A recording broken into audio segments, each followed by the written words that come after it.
তাহলে কি মোহাম্মদ শামি finally south Africa সিরিজে চান্স পেতে যাচ্ছেন? ইয়েস গাইস, রিসেন্টলি এডেন গার্ডেনে রঞ্জি ট্রফি খেলা হচ্ছে, আর আজকের একটা ম্যাচে মানে Bengal cricket team versus Gujarat cricket টিমের মধ্যে খেলা চলছে। তো এখানে মোহাম্মদ শামি বেঙ্গল টিমের হয়ে 5 উইকেটস নেয় আর গুজরাট টিমকে 141 রানসে হারিয়ে দেয়। প্রথম ইনিংসেও তিনি 3 উইকেটস নিয়েছিলেন। এরপর আগের ম্যাচে উত্তরাখণ্ডের বিপক্ষে 7টা উইকেটস নিয়েছিল, অর্থাৎ মাত্র 2 ম্যাচের মধ্যেই তার মোট উইকেটস হয় 15টি। তো এই দেখে বেঙ্গল টিমের ফর্মার উইকেট কিপার বলে যে একটা পিচে যেখানে ফাস্ট বোলারদের জন্য কিছুই ছিল না, সেখানে মোহাম্মদ শামি 8 উইকেটস নিয়েছে।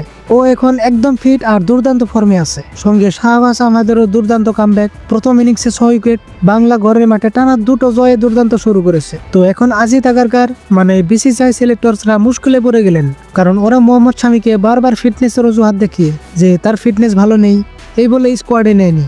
বাট এখন শামি পুরোপুরি ঠিক আছে। তো অবভিয়াসলি সে সামনে যেটা India versus south Africa series আসছে ওখানে শামিকে দেখা যেতে পারে। তো মোহাম্মদ শামিকে চান্স দেওয়া নিয়ে আপনাদের কি মতামত কমেন্টস করে জানিয়ে দিবেন।